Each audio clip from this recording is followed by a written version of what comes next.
The Nayaks of Kandy were the rulers of Sri Lanka, with Kandy as the capital from 1739 to 1815. They were also the last dynasty to rule Sri Lanka. They were related to the Madurai Nayak dynasty and to the Tanjore Nayak dynasty. There were 4 kings of this lineage, and the last king, Vikrama Rajasinha, was captured by the British and exiled to Vellore Fort in India, much earlier to the establishment of the Kandy Nayak dynasty. It was not unknown for the Sinhalese to take wives from ruling clans across southern India. The first to do so was King Vijaya, who procured his royal consort from the city of Madurai. Later kings followed suit, because the Kandy kings received military support from the Nayaks of Madurai and the Tanjore Nayak dynasty to fight off the Portuguese. Alliances between Kandy, Madurai and Tanjore were already established. In the 17th and 18th centuries, marital alliances between Kandyan kings and Nayak princesses were a matter of policy. When a Sinhalese Kandyan king, Narendrasinha, died without an offspring, the brother of his Madurai Nayak queen succeeded the throne in 1739 under the crown name of Sri Vikrama Rajasinha. Thus in 1739 the Nayaks came to rule the Kandy kingdom. These Nayak kings continued to marry with the Tanjore and Madurai counterparts. The Nayak kings were Hindus.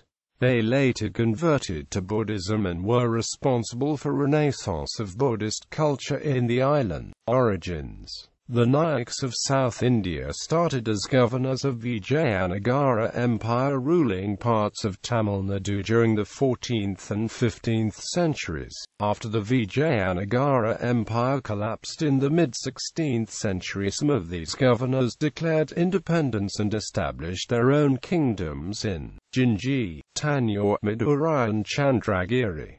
They are Telugu-speaking community. According to a Telugu work called Sinhalese Vipakatha, the Nayak king Kumra Krishnappa, who reigned at Madurai, is said to have conquered Kandy. Kumra Krishnappa killed the then reigning Kandy king, sent the late king's wife and children to Anuradhapura and placed his own brother-in-law Vijayagopala Naidu as his viceroy in Kandy. There was a continuous interaction between the Madurai, Tanjore and Ceylonese kingdoms. As with Kandy, military assistance and interaction also existed with the Jaffna kingdom. When the Jaffna ruler Sankili II wanted to suppress a revolt by the growing Christian minority in Jaffna led by 2 Christian mutilers, Dom Pedro and Dom Luis, in 1618, he requested the support of the Tanjore king, Raghunatha Nayaka. Raghunatha Nayaka then sent 5,000 troops under the leadership of Varuna Kulatan. However, later attempts by Raghunatha Nayak to recover the Jaffna kingdom from the Portuguese for his protege,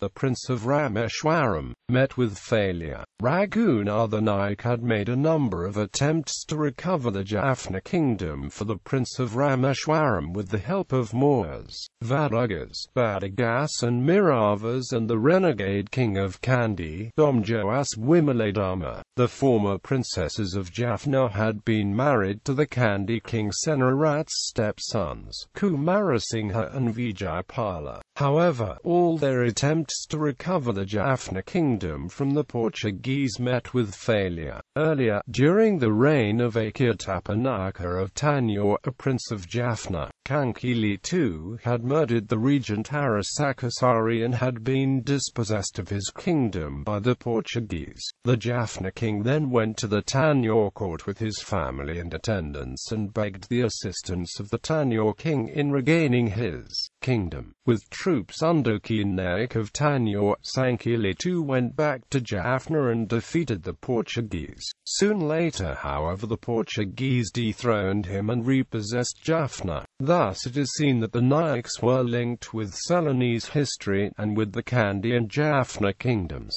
Prior to the formation of the Kandy Nayak line, the last king of the Kandy Mahanuwara dynasty, Narendrasinha, died in 1739. 1739 without an offspring from his queen. His queen was a Madurai Nayak princess. Narendrasingha had nominated a brother of his Madurai queen to succeed him, and he was crowned under the assumed title of Sri Rajasinha. Thus, Sri Rajasinha succeeded the throne and established the Kandy Nayak line. The preceding dynasty, the last king of the Kandy Mahanuwara dynasty, was Vira Narendrasingha, who ruled from 1707 to 1739. This king ascended the throne in 1707 when he was 17 and was considered to be very pious and scholarly. In 1708 the king married a bride from Madurai royal family, the daughter of Kandy Nayak. Again, in 1710, he married another bride from Madurai. He had no children by either of the queens. He also had a secondary Kandian wife from noble family of Matale.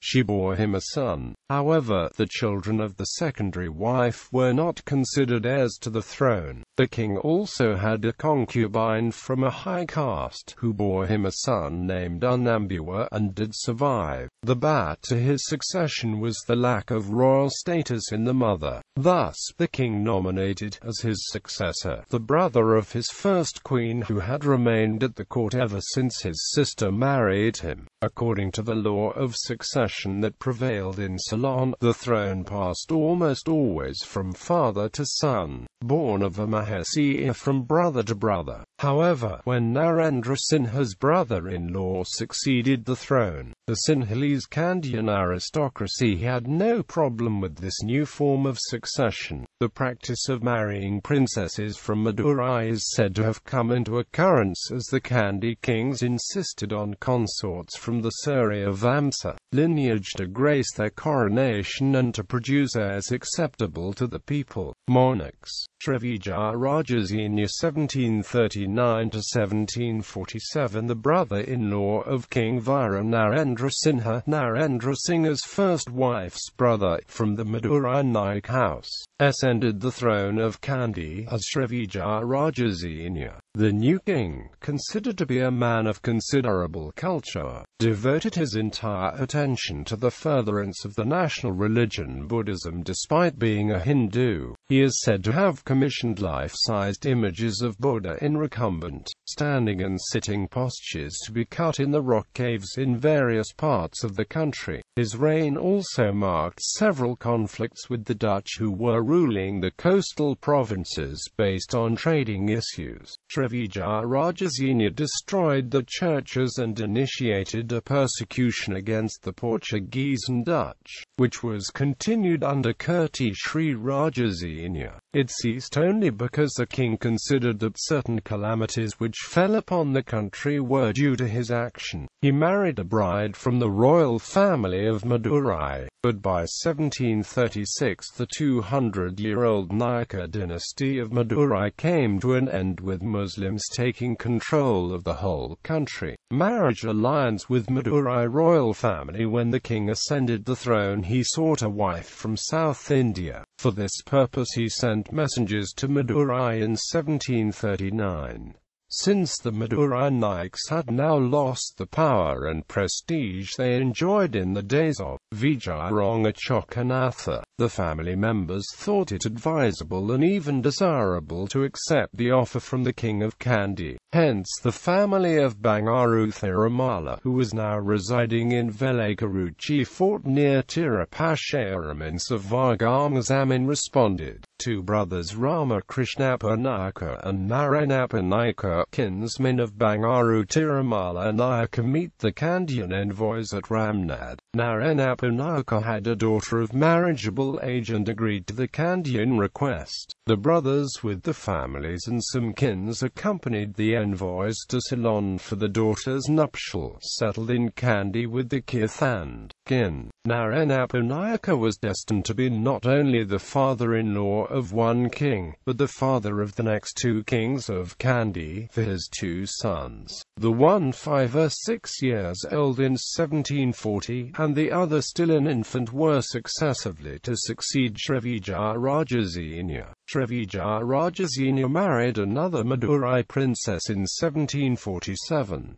Each bride brought a contingent of relatives with royal lineage, ultimately making Kandy the permanent home. The king, however, died childless soon after, having nominated as his successor his eldest brother-in-law, who had been living in the court ever since his sister had married the king. Thus, by this peculiar mode of succession, the son of Naranapa Nayak, who claimed kingship with the ruling Madurai Nayak family, now ascended the throne of Kandy as Kirti Sri Rajasinha. Kirti Sri Rajasinha 1747–1782. Kirti Sri Rajasinha was a prince from the Nayaks of Madurai royal family and brother-in-law to Srivijaya Rajasinha. He succeeded his brother-in-law to the throne in 1751. He devoted the first few years of his reign to the advancement of literature and religion. The king, later with the Dutch assistance, got down to learning Bhikkhu's from Siam for the purpose of advancing Buddhism in Sri Lanka. Also building the Raja Mahavihara was built at Kandy. Kirti built the existing inner temple of the sacred tooth relic, and caused the Mahavansa Chronicle to be continued from the time of Parakrama Bahu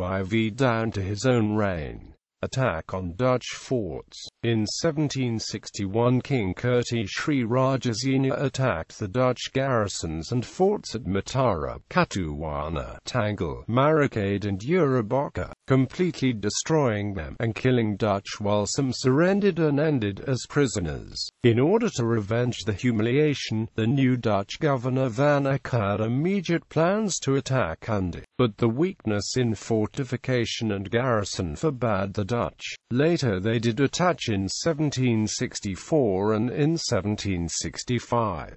Hence, in the early part of 1763 the Dutch were only consolidating the positions and gradually expelling Kandians from the territories taken over from Dutch. Throughout 1763 the king continually sought peace and sent his envoys to discuss terms. The governor wished the king to cede the 3, 4 and 7 Kerals and Putlam and hand over the entire coastline of Ireland to the Dutch. The king was not agreeable to any demand that diminished his sovereignty and was deliberately delaying a settlement, hoping for help from the English. In Madras, after his discussion and negotiations with John Pybus 1762, meeting with the British, the king in mid-1762 sought help from George Pigott, governor of Fort St. George, Madras, for assistance. The British, eager to obtain the monopoly of trading in cinnamon, pepper, betel nut from the Kandian kings, also wanted to expel the Dutch from the coasts. A reason to call on the British for assistance by the Kandian king in 1762 was that after the Treaty of Paris,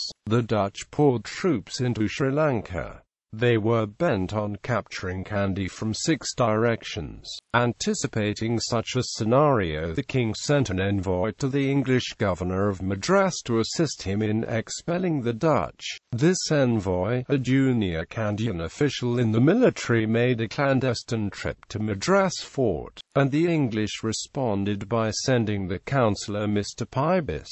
John Pybus, a writer of the British East India Company, sailed to Kandy with a backup of 5 ships and about 200 armed men. A British vessel brought Pybus to Trincomalee on the 5th of May 1762. The Dutch knew of the arrival of Pybus through the spies, and they were kept informed of his movements. Pybus took an exhausting covert trip to meet the king on the 24th of May 1762. After several talks without any conclusive decisions, Pybus left after a month. The king gave him a ring, sword, a gold chain with breast jewels, and left the country, crossing the river at Putlam Pass, while the Desawa who accompanied Pybus presented the ship's commander Samuel Cornish a gold chain and a ring in the name of King Kirti Sri Rajasinha. John Pybus in his notes described the king as a man of tolerable stature, warrior, reddish in complexion and very brisk in his movements. Pybus was amazed as to how the Kandians had managed to fight a war with Dutch and had captured Madurai Dutch fort. He wrote that they had put every European to the sword except 2 officers who are now prisoners of the country. Marriage. The Kandy king, Kirti Sri Rajasinha, married 2 daughters of Vikrama Nayak, the grandson of Vikrama Rajasinha of Tanjore, and also brought some dispossessed Nayaks of Tanjore to live in Kandy. He also married the daughter of one Nadukatu Sami Nayak in 1749.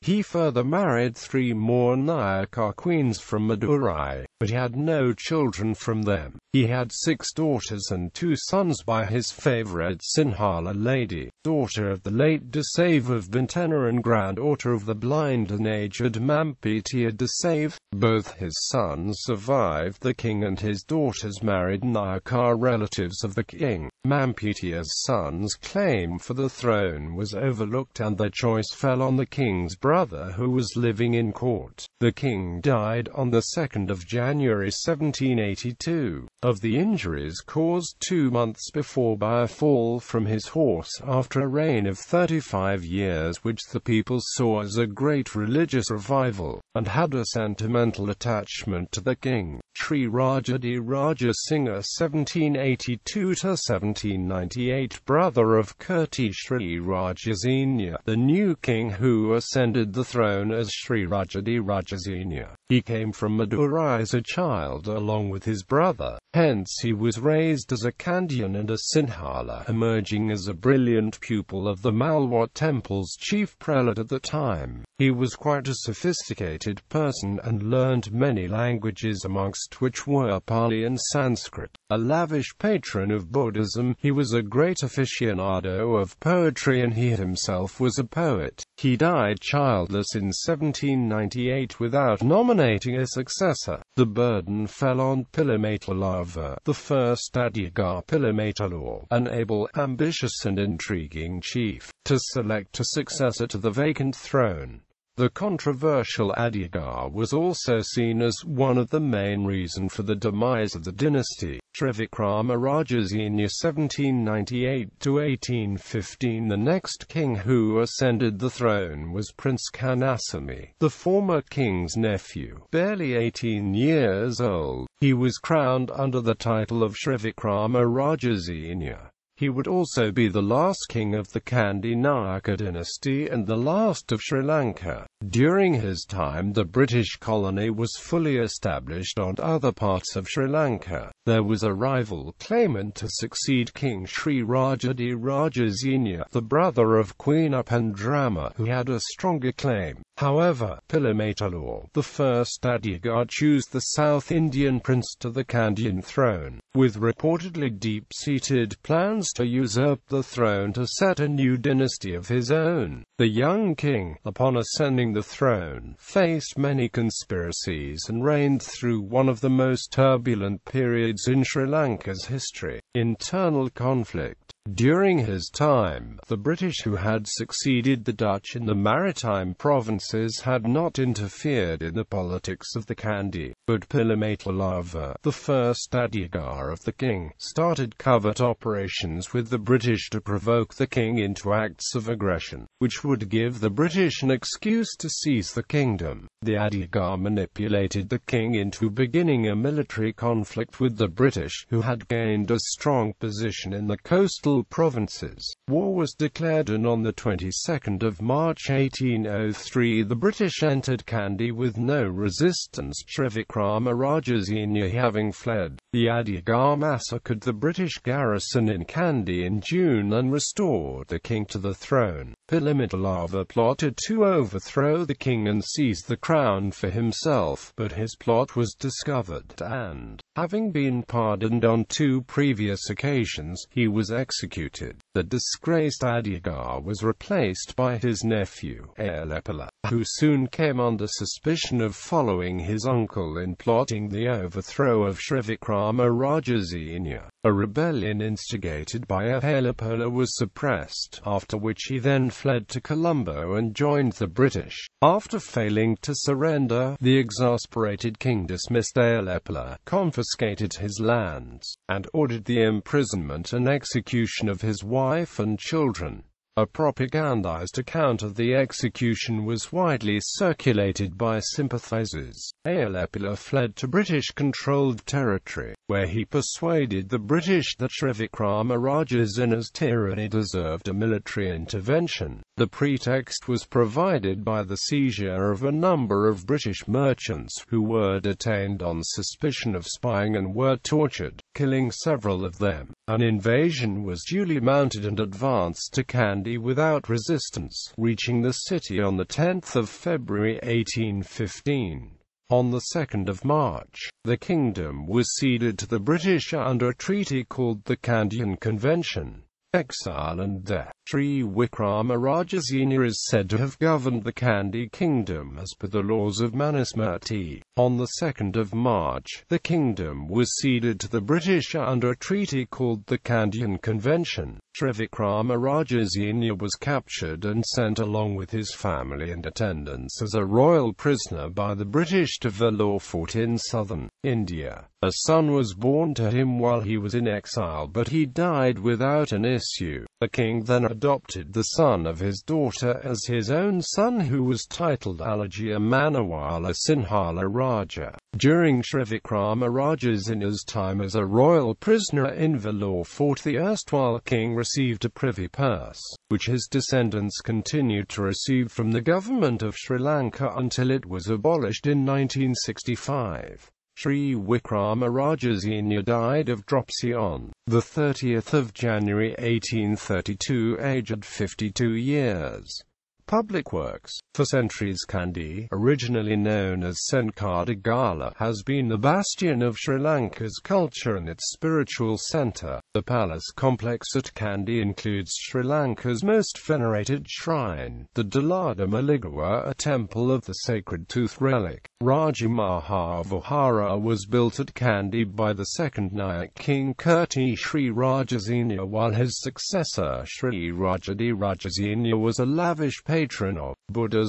The first Nayak king Srivijaya Rajasinha is noted for various erection of Buddhist statues throughout the kingdom. The Kandy lake overlooking Kandy was commissioned by Sri Vikrama Rajasinha.